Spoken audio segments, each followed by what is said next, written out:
Hello, loves. I'm Divinely Jennifer, and this is the astrology for Thursday, January 13th, 2022 through Monday, January 17th, 2022, including a very big out of bounds full moon on Monday, the 17th. You know that when I'm wearing red lipstick, the shit is getting real. And I'm actually trying to keep things a little bit on the simple side today. I have been experiencing a major crown chakra activation for over a week.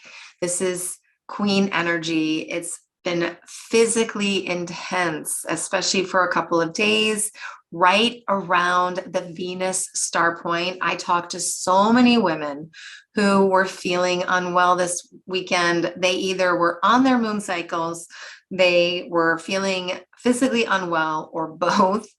The worst part for me was the back and shoulder pain, which my dear soul sister Tatum pointed out is where my goddess wings are, right back there. So there's something to be said for that, because I have had ever since this very new, loud, clear connection with Mother Earth and to the cosmos that I didn't have before. I was always able to communicate with Mother Earth and the cosmos, but now it is a clear channel. This week, I'm not going to incorporate the details of the moon until we get to the full moon astrology on the 17th.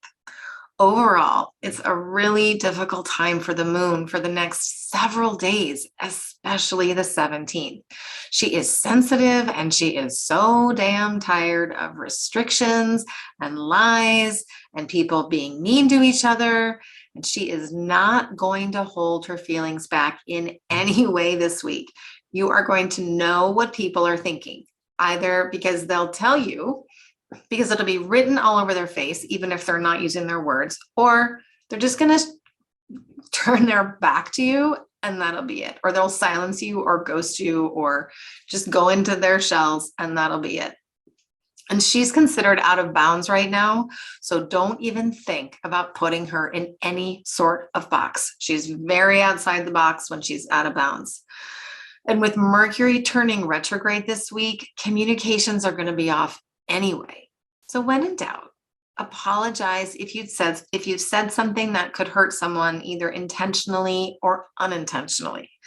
I have already had to start apologizing because my Cancer sun and moon are so activated right now with Vesta, Venus, Juno, the sun, and Pluto all in Capricorn.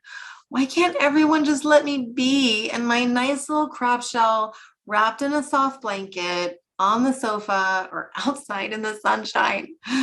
Because of Capricorn. That's why. Capricorn doesn't care if you have a fever or a cough or a splinter or a big gaping wound in your heart. Capricorn says, get over it and do your work. So you can thank Capricorn for me that I'm getting you this video today, because I'd really like to curl up in the sunshine with a new Outlander novel, my four-leggeds, and a cup of tea. The good news is, as I alluded to earlier, the awakening I have been speaking of for the last 3 months is here. We are absolutely in it. Is it uncomfortable at times?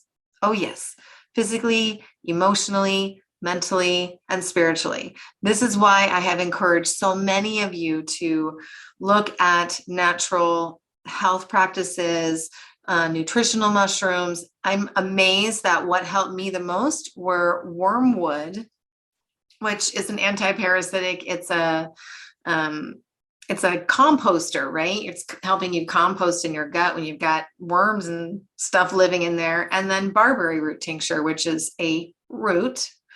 And that's an antifungal more than anything. So really needing to support our health at the deepest levels. Is this discomfort worth it though? Yeah, I really think it is. Whatever insights and intuitions that are coming your way, please listen to them, breathe into them, especially if they're so full of love, as if they're true insights from the universe and from the divine and the cosmos and Mother Earth, they will be so full of love. And remember that you are here now because you chose to be here now, and how blessed we are to have you on this journey with us. If you're looking for some good days to do things this week, I would say hold off on doing anything big or signing any contracts for the next few weeks. I've got to file something in small claims court. I'm actually going to wait until February 4th after Mercury's finishes retrograde, because that timing of February 4th to 16th is really great for launching or doing anything big like that. If you absolutely must, I would take advantage of the Sun-Pluto conjunction the morning of the 16th, which I'll talk about.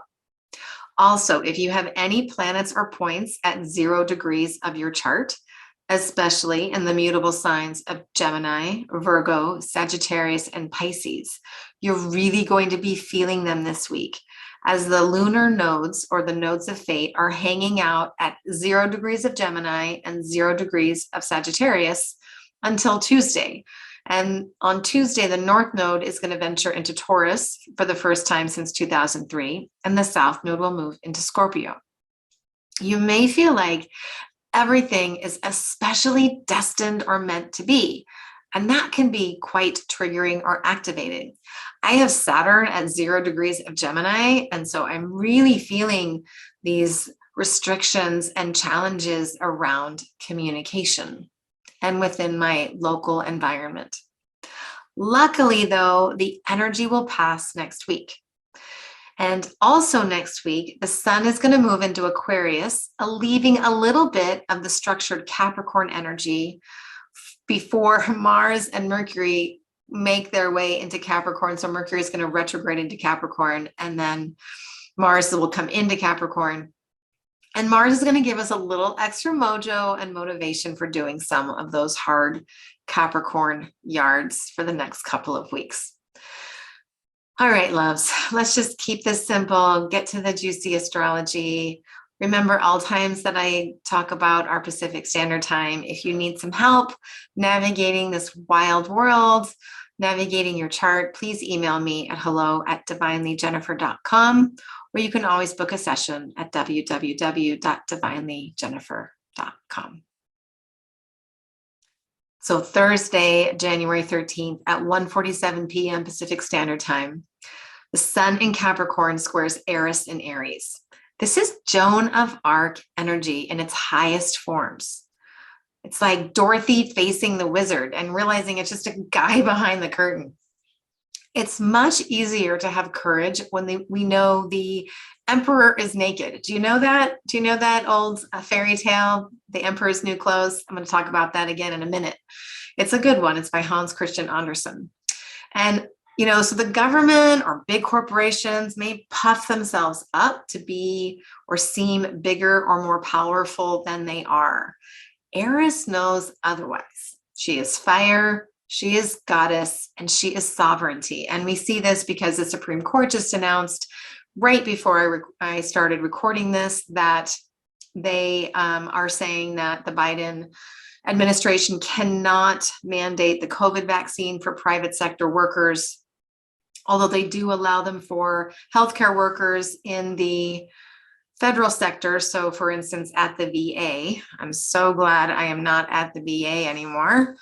And many blessings to my friends who are still there, but I suspect they will be losing some healthcare workers who are going to move into private sector to avoid vaccination and avoid those mandates.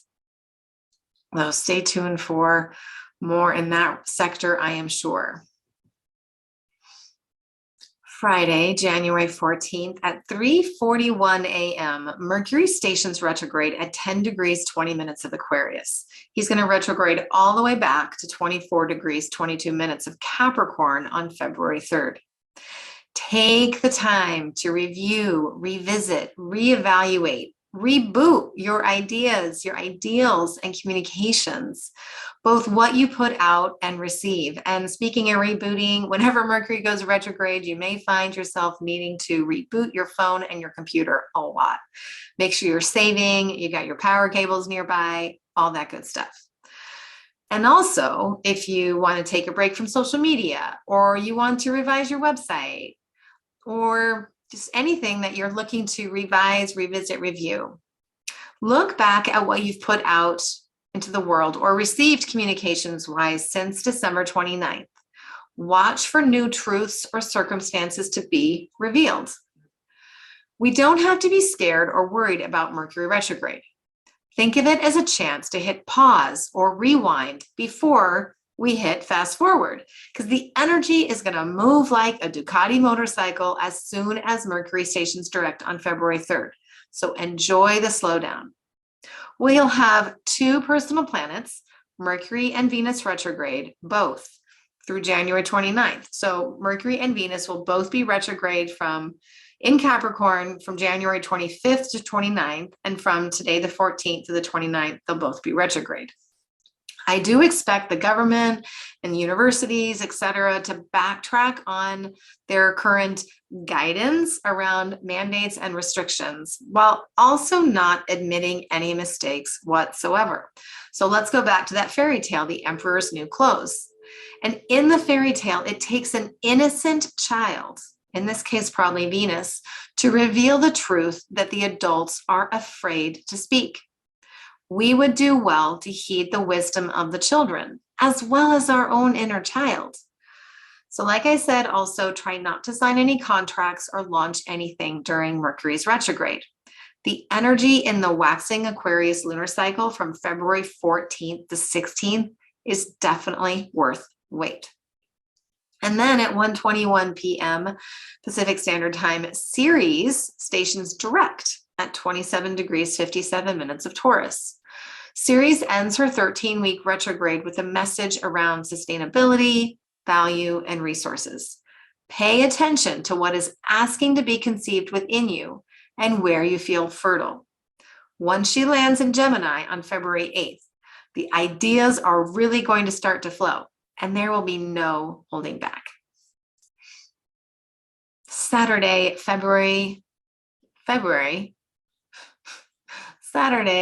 January 15th at 11:12 a.m., Mars in Sagittarius trines Eris and Aries, and they're both at 23 degrees 41 minutes. This transit has trouble written all over it, the kind of chaos and mischief that makes you laugh despite yourself. Mars is enjoying his adventure through Sagittarius, where he's more likely to take risks because he's optimistic that everything will turn out well.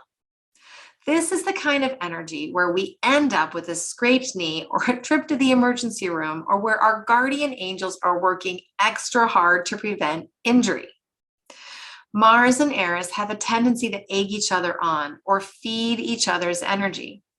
The shadow side is that they can feed violence and conflict. The higher side is that they can activate us to step forward in our sovereignty. Mainstream be damned.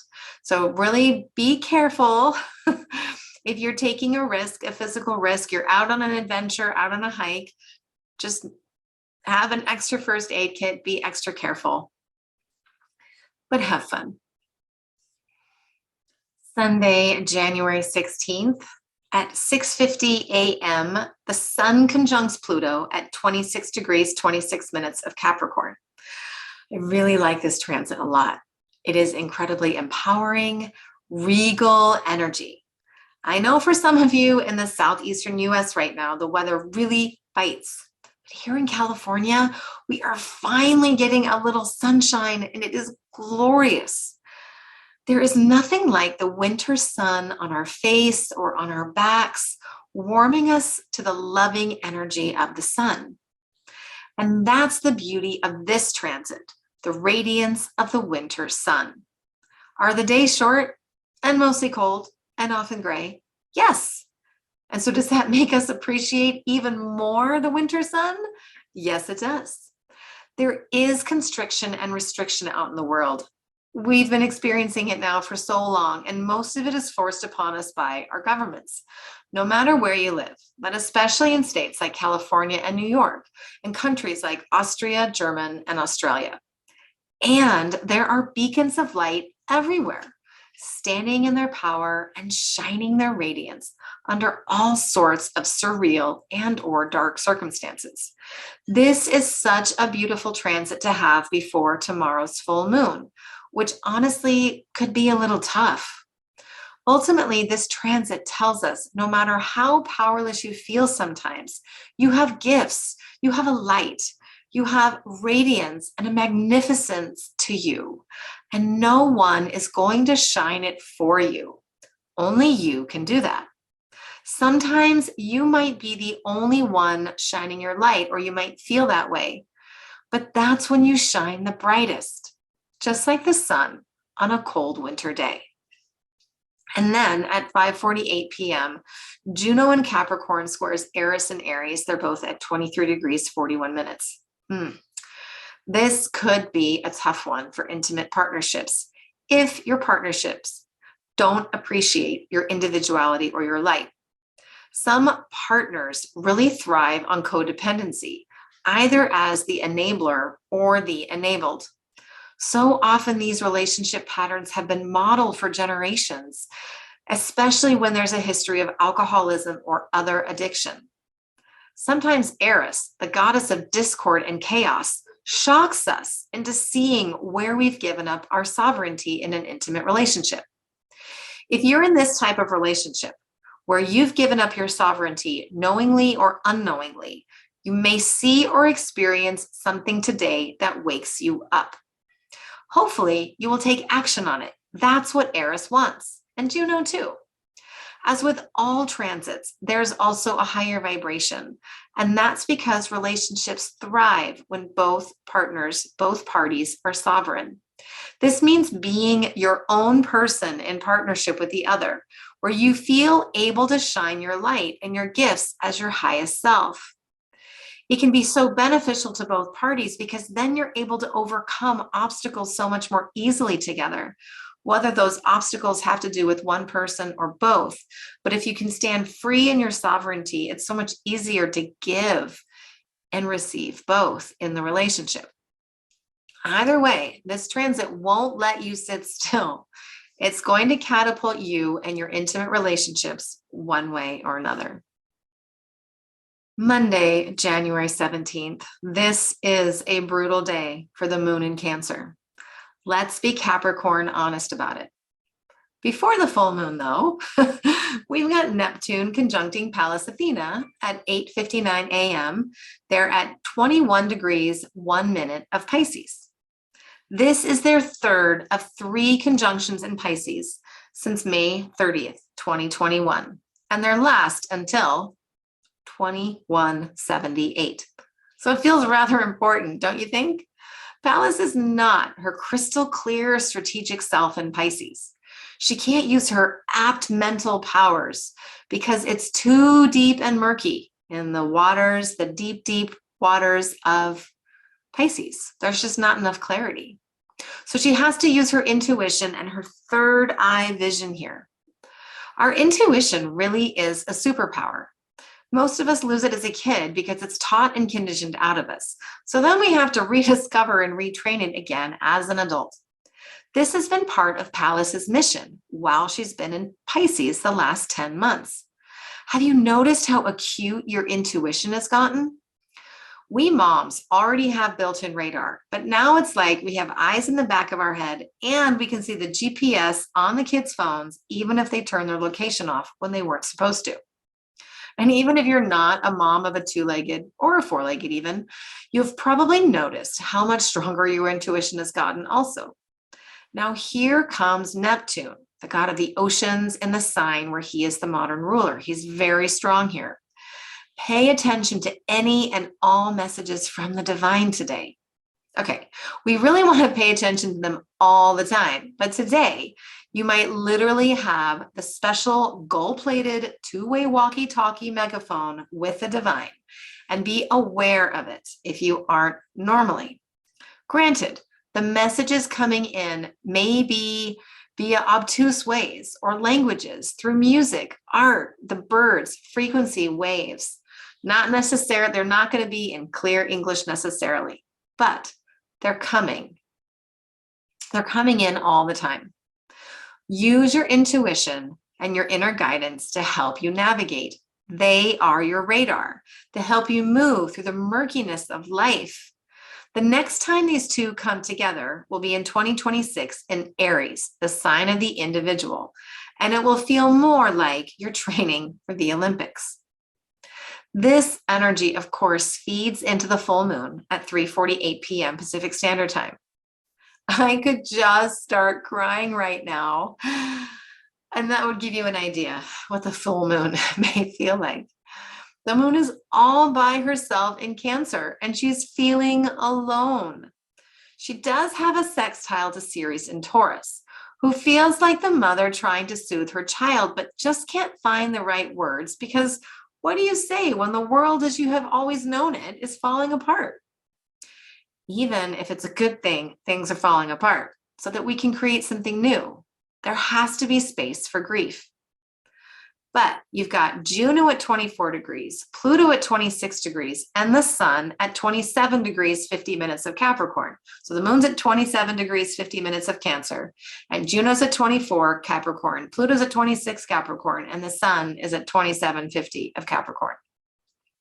And they are illuminating a sense of separation from the old constricting paradigms that no longer serve us, maybe never did serve us.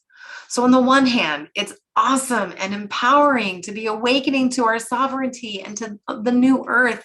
And thank goodness the moon reflects the light of the sun in her gentle way, in her beautiful feminine way. So we don't go blind like we would staring at the sun, right?